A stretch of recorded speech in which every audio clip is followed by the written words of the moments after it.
नमस्कार, आप देख रहे हैं अपना उत्तराखंड और मैं हूं आपके साथ दिशा गुप्ता। बुलेटिन की शुरुआत करेंगे खबरों के साथ और बता दें, धर्मनगरी हरिद्वार में एक भव्य आध्यात्मिक और सांस्कृतिक समागम का आयोजन किया जा रहा है। इस कार्यक्रम में शामिल होने के लिए भारत के 14वें राष्ट्रपति रामनाथ कोविंद हरिद्वार पहुंचे। उन्होंने हरिद्वार को अध्यात्म का द्वार बताते हुए संतों के सानिध्य को सौभाग्य कहा। 3 दिवसीय इस आयोजन में कई वीवीआईपी हस्तियों की मौजूदगी रहेगी, जबकि प्रशासन ने सुरक्षा के व्यापक इंतजाम किए हैं। स्वामी अवधेशानंद गिरी जी महाराज का बहुत बहुत आभारी हूँ कि उन्होंने इस अवसर पर मुझे आमंत्रित किया। सचमुच हरिद्वार को मैं अध्यात्म का द्वार मानता हूँ और इसीलिए जब इच्छा होती है जानकर अथवा कोई कार्यक्रम बन जाए, और इसे मैं सौभाग्य इसलिए मानता हूँ कि जो मन में होता है, इच्छा यहाँ बार बार आने की होती है, तो उसके महाराज जी निमित्त बन जाते हैं और इसको मैं अपना सौभाग्य मानता हूँ। व्यस्तता तो हर किसी की होती है, मेरी केवल अपनी व्यस्तता नहीं है, लेकिन जहाँ जाने में लगता है कि कुछ पल हमारे जो हैं वो अध्यात्म का हमें बारे में कुछ जानने सीखने उसका मिलेगा, तो एक स्वाभाविक झुकाव जो है वो इधर की तरफ हो जाता है। और इसीलिए मैं बार बार प्रयास करता हूँ कि वर्ष में 2 बार तो ज़रूर यहाँ पर आ जाएं। महाराज जी की कृपा है, महाराज जी दिल्ली आते हैं तो मुझे याद कर लेते हैं और सचमुच में जीवन एक अनंत यात्रा है। इस 3 दिवसीय कार्यक्रम में भारत का जो सांस्कृतिक वैभव है, जो हमारी सनातन परंपरा है, उस पर हम चर्चा करेंगे। भारत में विविधताएं, भिन्नताएं, लेकिन हम फिर भी एक हैं। तो आज जो भारत, अजेय भारत दिख रहा है, समर्थ भारत, सशक्त भारत, इसके मूल में हमारी संस्कृति है जो सर्वे भवन्तु सुखिनः का भाव रखती है। हमें राष्ट्रपति 14वें राष्ट्रपति राम कोविंद जी का आगमन शुभ है। इसी क्रम में आज सायंकाल में महाराष्ट्र के मुख्यमंत्री आदरणीय देवेंद्र फडणवीस जी आ रहे हैं, गुलाब कटारिया जी कल पहुंचेंगे और उस क्रम में माननीय योगी जी, उत्तर प्रदेश के मुख्यमंत्री, आदरणीय राजनाथ सिंह जी, रक्षा मंत्री जी, और अनेक प्रदेशों के उप मुख्यमंत्री, मुख्यमंत्रियों का आगमन हो रहा है। हमारे माननीय मुख्यमंत्री जी संत सम्मेलन में हमारे साथ रहेंगे, हमारे यहाँ के गवर्नर हमारे साथ रहेंगे। माननीय पुष्कर सिंह धामी जी को मैं धन्यवाद देता हूँ कि उनके निर्देशन में यहाँ का प्रशासन अत्यंत सहयोगी है और प्रशासन को भी बहुत बहुत धन्यवाद कि उन्होंने एक उत्तम कोटि की व्यवस्था की है। चूंकि देश भर की अनेक शीर्षस्थ विभूति यहाँ आ रही हैं और उनके सब प्रकार के सम्मान के लिए और सुविधाओं का ध्यान रखते हुए प्रशासन काफी सजग है। मैं प्रशासन को भी बहुत धन्यवाद देना चाहता हूँ। देहरादून के कालसी क्षेत्र में हिमाचल प्रदेश की हिमाचल पथ परिवहन निगम बस 100 मीटर गहरी खाई में गिर गई, जिससे 4 यात्रियों की मौत हो गई। 32 से ज्यादा लोग इस दौरान घायल हुए, जिनमें से 12 की हालत गंभीर है। मृतकों में 2 महिलाएं और 1 पुरुष शामिल है। वहीं घटना पर सीएम पुष्कर सिंह धामी ने सोशल मीडिया प्लेटफॉर्म एक्स पर पोस्ट कर दुख जताया है और उन्होंने बताया कि सूचना मिलते ही डीएम से उन्होंने फोन पर बातचीत की और आवश्यक दिशा निर्देश जारी कर दिए हैं।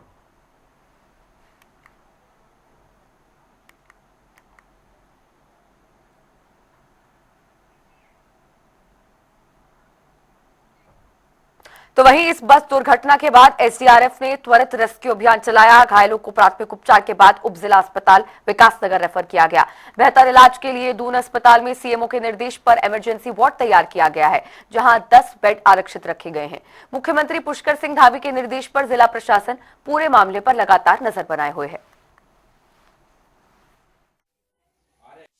अभी ये दुखद घटना के बारे में हमें इन्फॉर्मेशन आई थी सीएमओ साहब के द्वारा, तो हमने हमारी इमरजेंसी में 10 बेड इमरजेंसी के तैयार करके रखे हुए हैं। अगर कोई भी पेशेंट वहाँ से आता है तो मोस्टली वो सर्जरी और मेडिसिन डिपार्टमेंट से रिलेटेड होंगे, तो दोनों डिपार्टमेंट को इन्फॉर्म कर दिया गया है। साथ ही और जो बाहर एलाइड ब्रांचेज हैं उनको भी तैयार करके रखा हुआ है कि अगर कोई भी पेशेंट आता है तो हम उसको देख लेंगे ही।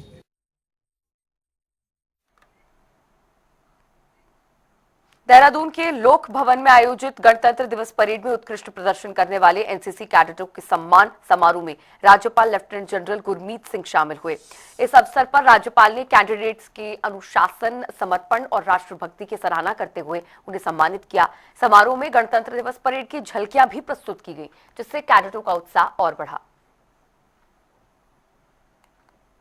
हमारे उत्तराखंड का जो रिपब्लिक डे कॉन्टिजेंट क्या था, एक तो उन्होंने वहां पर एक उत्कृष्टता, एक स्पेशलाइजेशन और अपने आप उनका जो कार्य था वो राष्ट्र लेवल के ऊपर में बहुत सराहाया गया। आज जब मैंने उनके मेडल्स देखे, जब उन्होंने उनकी जो अचीवमेंट को सुना, तो अपने आप ऐसा लगा कि हमारा परिवार, हमारा एनसीसी का ऑर्गेनाइजेशन इतनी सुंदर है कि उन्होंने हमारे युवा को, यूथ को एक अलग ही एक दिशा, मार्ग और उत्कृष्टता की तरफ लेके गए हैं। आज सचमुच ऐसा लगा कि हमारी बेटी, हमारे परिवार की बेटी Mansi Vishwakarma, she led the contingent, पूरे एनसीसी का कॉन्टिजेंट को लीड किया। तो ऐसे लगा कि उत्तराखंड का जो सौभाग्य है, उत्तराखंड की जो यूथ की जो रिप्रेजेंटेशन है, हमारे पूरा परिवार, पूरा युवा, हर एक बेटी को उन्होंने रिप्रेजेंट किया और इतना गर्व हो रहा था जब उनको टेलीविजन के ऊपर में देखा। कोटद्वार की हालिया घटना के बाद दीपक कुमार की सराहना का सिलसिला तेज हो गया है। कांग्रेस नेता राहुल गांधी ने सोशल मीडिया पोस्ट के जरिए दीपक कुमार को बहादुर बताते हुए उनकी प्रशंसा की, तो वहीं उत्तराखंड महिला कांग्रेस की प्रदेश अध्यक्ष ज्योति रौतेला ने कोटद्वार पहुंचकर दीपक कुमार, विजय रावत से मुलाकात की और बजरंग दल को रोकने में दिखाए गए साहस की सराहना की। ज्योति रौतेला ने आरोप लगाया कि प्रदेश में सांप्रदायिक माहौल खराब कर दिया जा रहा है, जिससे दीपक कुमार का परिवार डर के माहौल में जीने को मजबूर है। देखिए, उसमें पूरा मामला इस तरीके से है कि बाबा मैचिंग सेंटर है, कपड़े वाले बाबा हैं और वो मुस्लिम हैं। तो बजरंग दल उनके पास कुछ 15 दिन पहले गया था और उनको ये बोला था कि आप ये बाबा जो नाम है इसको यहाँ से हटाइए। तो उन्होंने कहा था कि बहुत सालों से मेरी दुकान इसी नाम से चलती है, तो मैं इस नाम को क्यों हटाऊंगा। तो दोबारा बजरंग दल वाले उस दिन गए थे और उन्होंने बोला था कि आपने ये नाम नहीं हटाया, तो उसमें तोड़फोड़ करने की कोशिश करी। तो जो दीपक कुमार कश्यप हैं वो आ गया है और उन्होंने उनको रोकने की कोशिश करी कि आपको किसने ये अधिकार दिया है कि आप इसको तोड़फोड़ करेंगे। तो जब दीपक को उन्होंने ये पूछा कि आपका नाम क्या है, आप कौन होते हो, आप बीच में क्यों आते हो, तो उसने कहा कि उन्होंने ये बोला कि मेरा नाम मोहम्मद दीपक है। और ये घटना है 26 जनवरी की। 2 दिन तक इसमें कोई भी कंप्लेन नहीं आई, कुछ भी नहीं आया। उसके वहाँ पर कोई भाजपा का कार्यकर्ता है बबलू, जिनका नाम बबलू बताया गया, उन्होंने सोशल मीडिया पे इस बात को एक नैरेटिव सेट करने के लिए हिंदू मुस्लिम के, उन्होंने सोशल मीडिया में इसको अपडेट करा। कल बजरंग दल के खिलाफ भी 2 एफआईआर हुई हैं। दीपक और विजय रावत जो हमारे भाई हैं, यूथ कांग्रेस के जिलाध्यक्ष हैं विजय रावत, उनके खिलाफ भी पुलिस ने एफआईआर लॉन्च करी 31 तारीख को। और जो दीपक कुमार है उनकी, क्योंकि एक 5 साल की बच्ची है, उनकी माता है और बहुत गरीब घर के लड़के हैं, इस वक्त एक जिम चलाते हैं रेंट पे। तो उनको जिस तरीके से एक डर, उनके बच्चे, उनकी वाइफ से मेरी कल बात हुई, तो उनको एक डर पैदा हो गया है, क्योंकि बजरंग दल ने जिस तरीके से वहाँ पे अटैक किया, जिस तरीके से उनको हार्म पहुँचाने की कोशिश करी, उनके जिम में भी जाने की कोशिश करी, लेकिन पुलिस ने उस चीज़ को वहाँ पे कंट्रोल करा। लेकिन आज वहाँ पे एक माहौल जो है उनके परिवार के बीच में डर का माहौल है। दूसरी तरफ भाजपा और जो बजरंग दल है, एक हिंदू मुस्लिम का जो नैरेटिव सेट करने का काम कर रही है, ये गलत है। और हम लोगों को लगता है कि कोटद्वार हमारा शहर है, हमारा प्रदेश है, और उसमें आग लगाने की जो कोशिश कर रही है वो भाजपा कर रही है। उत्तराखंड सरकार ने मत्स्य पालन को तकनीकी रूप से सशक्त करने की दिशा में बड़ा कदम उठाया है। पशुपालन मंत्री सौरभ बहुगुणा ने बताया कि उत्तराखंड देश का पहला राज्य बन गया है जिसने सेंट्रल बैंक डिजिटल करेंसी के जरिए फिशरीज योजना लागू की है। इस पहल से बिचौलियों की भूमिका खत्म होगी और सब्सिडी सीधे लाभार्थियों तक पहुंचेगी। साथ ही आपदा प्रभावित मत्स्य पालकों को बीमा योजना के तहत 45 लाख रुपए की सहायता राशि भी दी गई है। पिछले 4 साल से कोशिश में है कि किस तरीके से उत्तराखंड की योजना में उसका कॉन्ट्रीब्यूशन बन सके, किस तरीके से अपने पशुपालकों को, मत्स्य पालकों को हम रोजगार में जोड़ सकें, कैसे केंद्र और स्टेट की योजनाओं से उनको लाभान्वित किया जा सके। और आज भी हमने एक नई पहल करी है। उत्तराखंड पहला प्रदेश है पूरे देश में जिसने CBDC के माध्यम से अपनी फिशरीज की जो योजना है उसको लॉन्च किया है। सेंट्रल बैंक डिजिटल करेंसी, जो माननीय प्रधानमंत्री जी का एक सपना है डिजिटल इंडिया का, उसको और बल देते हुए उत्तराखंड सरकार पहली सरकार है पूरे देश की जिसने इसको अपनी फिशरीज के मत्स्य पालकों के साथ जोड़ के आगे बढ़ाने का काम किया है। इससे हमारे कुछ फायदे होंगे कि कोई बिचौलिया बीच में नहीं होगा, कोई हमारे लीकेजेस नहीं होंगे, डायरेक्ट सब्सिडी जो है हमारे किसानों के अकाउंट में रहेगी, डिजिटल पेमेंट के माध्यम से रहेगी। तो मैं बधाई देता हूँ विभाग के समस्त अधिकारियों को, हमारे सचिव और समस्त अधिकारियों को जिन्होंने इस योजना को RBI बैंक को और पंजाब नेशनल बैंक को, RBI को और हमारे NPCI को, जिन्होंने इस योजना को क्रियान्वित करने में अपना पूरा योगदान दिया है। उसी के साथ साथ आज जैसे मैंने आपको बताया कि उत्तराखंड पहली स्टेट है जो इंश्योरेंस के माध्यम से भी जो हमारे किसानों का नुकसान हुआ है, रेस टूटते हैं, चाहे वो भूस्खलन के माध्यम से हो, एक्सेसिव रेनफॉल के माध्यम से हो, हमने आज उनको 43 लाख रुपए के लगभग के आसपास का चेक वितरण किया है ताकि उनके जो नुकसान हुआ है उसकी भरपाई हो सके। तो एक कोशिश है लगातार फिशरीज विभाग की कि हम अपने योजनाओं के माध्यम से किसानों को मजबूत कर सकें और माननीय प्रधानमंत्री जी का जो सपना है कि हमारे किसानों की आय दुगनी हो, उसमें अपना योगदान दें। जिलाधिकारी मयूर दीक्षित के संज्ञान में 2 अहम शिकायतें सामने आई हैं। एक मामला पुलिस विभाग से जुड़ा है, जबकि दूसरा गांव की गंभीर पेयजल समस्या से संबंधित है। पीड़ित ब्रजेंद्र ने बताया कि रविदास लीला के दौरान सड़क से गुजर रहे छोटे बच्चों पर हमला हुआ, जिसमें 2 से 3 बच्चे गंभीर रूप से घायल हो गए। जिलाधिकारी ने मामले को गंभीरता से लेते हुए तत्काल कार्रवाई और पेयजल समस्या के शीघ्र समाधान का भरोसा दिलाया है।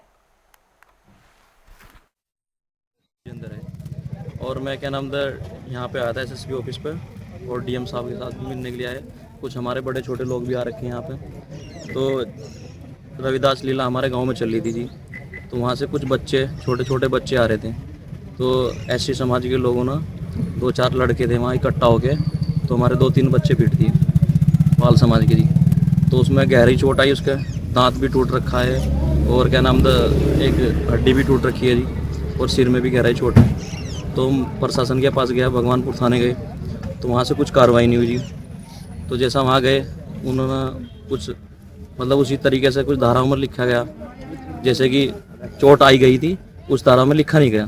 तो मांग क्या करते हैं, क्या मांग करते हैं जी उनकी अरेस्टिंग होनी चाहिए। इन लोगों ने समस्या बताई है, एक पुलिस विभाग से संबंधित है, एक पेयजल से संबंधित है, उसको संज्ञान में लेकर कार्रवाई के लिए निर्देश दिए गए। हरिद्वार में ई रिक्शाओं की बढ़ती भीड़ और जाम की समस्या को नियंत्रित करने के लिए प्रशासन ने बड़ा कदम उठाया है।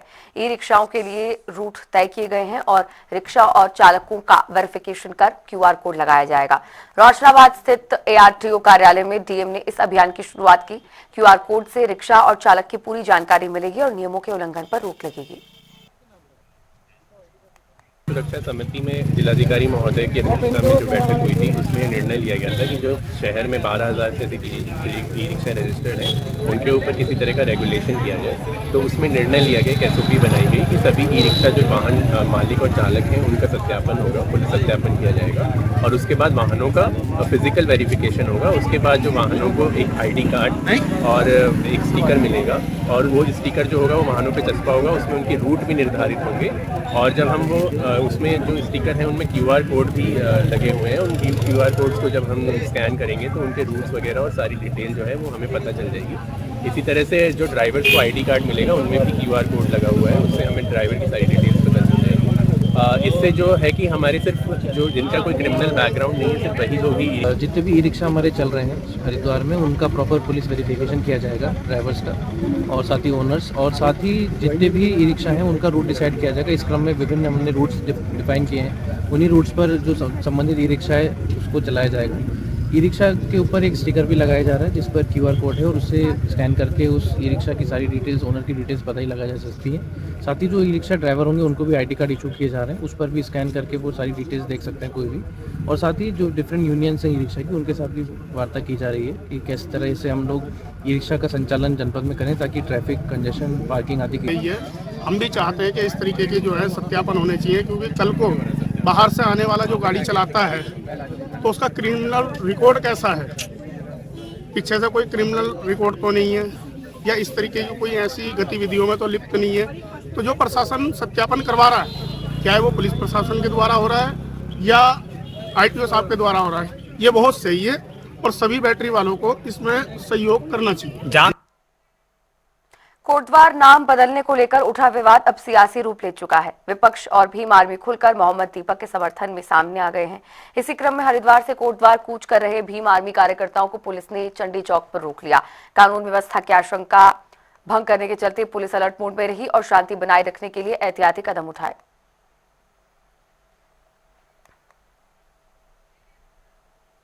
हल्द्वानी में तहसील दिवस के दौरान बनभूलपुरा से पार्षद शकील सलमानी ने अधिकारियों की गैरमौजूदगी पर सवाल उठाए। उन्होंने कहा कि फरियादियों की समस्याएं सुनने के लिए लगने वाले तहसील दिवस में अधिकांश अधिकारी उपस्थित नहीं रहे। तो वहीं तहसीलदार कुलदीप पांडे ने स्पष्ट किया कि तहसील दिवस में आई शिकायतों का मौके पर निस्तारण किया गया और जो प्रकरण संबंधित विभागों से जुड़े थे उन्हें तत्काल हस्तांतरित किया गया। माह के प्रथम व तृतीय मंगलवार को तहसील दिवस का आयोजन किया जाता है और नोन भी और या तहसील स्तर से पत्राचार भी किया जाता है कि आज दिवस को ऐसे तहसील दिवस का आयोजन किया जाएगा। ये अनुमान हम 11 बजे से 1 बजे तक इसका आयोजन करते हैं। आज हमको कुल 15 शिकायतें प्राप्त हुई और तत्काल मौके पर संबंधित अधिकारियों कार्यों को निर्देशित किया गया कि इसका आप तत्काल निस्तारण करें। साथ ही कईयों का निस्तारण आज मौके पर भी हुआ है। इसके अलावा कतिपय विभाग के कर्मचारी उपलब्ध जो उपस्थित नहीं हुए उनके विरुद्ध यहाँ से कार्रवाई भी की जाएगी, स्पष्टीकरण जारी किया जाएगा। लेकिन कई विभाग के अधिकारी इस तहसील दिवस में आना नहीं चाहते। हम उनके ऑफिसों में जाते हैं, वो ऑफिसों में नहीं मिलते। तो हमारा उद्देश्य ये था कि जो आम जनता है, हमारे जो समाज की जो समस्याएं हैं, पानी, बिजली, सड़क या स्कूल से संबंधित या शिक्षा से संबंधित, ये समस्याएं यहाँ पे बैठ के अधिकारी सुने एक छत के नीचे और हमारी समस्याओं को हल करें। लेकिन निराशा की बात यह है कि समाज कल्याण विभाग है वो पता नहीं, बिजली विभाग वालों का वो तो आए थे साथ, पुलिस विभाग का पता नहीं, तहसील के भी पटवारी उटवारी कोई एक नहीं मिलेगा आपको। तो हम ही चाहते हैं कि तहसील दिवस में जो अधिकारी नहीं आते या तहसील दिवस में जो उसको हल्के में लेते हैं, तहसील दिवस को, सरकार के आदेश को, इनके विरुद्ध कठोर से कठोर कार्रवाई होनी चाहिए। अंकिता भंडारी हत्याकांड को लेकर बड़ा घटनाक्रम सामने आया है। मुख्यमंत्री पुष्कर सिंह धामी की संस्तुति पर सीबीआई ने मामले की जांच शुरू कर दी है। सीबीआई की स्पेशल क्राइम ब्रांच ने अज्ञात वीआईपी के खिलाफ दिल्ली में मुकदमा दर्ज कर जांच टीम गठित की है और उत्तराखंड भेजा है। तो वहीं कांग्रेस ने सीबीआई जांच की मंशा पर सवाल उठाते हुए इसे वीआईपी को बचाने की कोशिश करार दिया। ये देखिए, जिस तरह से सबसे पहले अंकिता भंडारी के माता पिता ने जो चिट्ठी लिखी थी और धामी जी ने जो कहा था, माननीय हमारे मुख्यमंत्री जी ने बहुत स्पष्ट तौर से कहा था कि जो अंकिता के माता पिता चाहेंगे वही होगा। लेकिन उनकी चिट्ठी में बहुत स्पष्ट लिखा था कि सुप्रीम कोर्ट के सिटिंग जज या रिटायर्ड जज की निगरानी में ये जांच होनी चाहिए। तो पहली बात तो ये उनकी बात को उन्होंने माना नहीं और उनकी बात झूठी साबित हुई है। और दूसरी बात देखिए, ये बहुत साफ तौर से मैं कहना चाहता हूँ, ठीक जांच उसी तरह से है जिस तरह से एसआईटी ने जांच को यहाँ पर गलत तरीके से घुमाया। और जो सवाल होने चाहिए, तो जिसकी जांच होनी चाहिए, जिसके ऊपर मुकदमा दर्ज होना चाहिए था, जिसने रात को 2:30 बजे बनंतरा रेस्टोरेंट को तोड़ा, उस रिजॉर्ट को तहस नहस किया, सारे सबूतों को मिटाया, इनकी विधायक रेणु बिष्ट, उसके खिलाफ मुकदमा होना चाहिए। जिस तरह एसआईटी ने उसको अलग रखा, ये वही जांच लीपापोती करने के लिए सीबीआई के हाथ में दी और इसमें कुछ होने वाला नहीं है। ये मात्र लीपापोती फिर की जाएगी एक बार और वीआईपी को बचाने की पूरी साजिश है।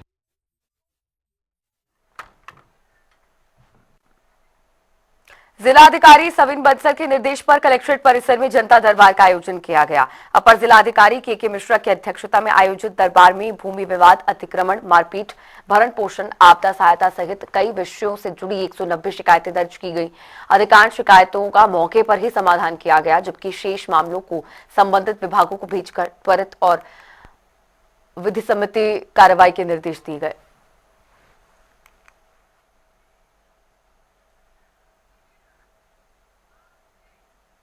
मसूरी के ऐतिहासिक क्यामल बैक रोड के पुनर्निर्माण को लेकर प्रशासन ने कदम तेज कर दिए हैं। एडीएम के नेतृत्व में सभी विभागों ने संयुक्त निरीक्षण कर सड़क की स्थिति का जायजा लिया। संशोधित रिपोर्ट शासन को भेजी जाएगी और करीब 3 करोड़ की लागत से जल्द काम शुरू होने की उम्मीद है। देखिए, इसमें जो नगरपालिका के जमीन कैमल बैक रोड है उसका पुनर्निर्माण किए जाने के लिए, सौंदर्यीकरण के लिए और बीच में बेंचेस, सुरक्षा दीवार आदि बनाने के लिए डीपीआर नगरपालिका द्वारा तैयार की गई थी, जिसे शासन द्वारा भी स्वीकृत कर दिया गया था। वित्त विभाग द्वारा इसमें आपत्ति लगाई गई थी कि इस पंचायत समिति की रिपोर्ट प्राप्त कर ली जाए। इसी क्रम में जिलाधिकारी महोदय के निर्देशों के क्रम में आज अपर जिलाधिकारी महोदय की अध्यक्षता में विभिन्न विभागों जिसमें नगर पालिका, forest, PWD, mining department, revenue department सब सम्मिलित हैं। इनके द्वारा संयुक्त सर्वेक्षण किया गया और जो पूरा प्रोजेक्ट था उसकी जानकारी अपर जिलाधिकारी महोदय द्वारा प्राप्त की गई और इसकी जो रिपोर्ट है वो आने वाले दिनों में तैयार करते हुए जिलाधिकारी कार्यालय में प्रेषित कर दी जाएगी। इसके उपरांत जैसे ही धनराशि आवंटित होती है नगर पालिका को तो इस सड़क का पुनर्निर्माण किए जाने के लिए कार्य प्रारंभ कर दिया। इस बुलेटिन में फिलहाल के लिए इतना ही। रुक रहे एक ब्रेक के लिए।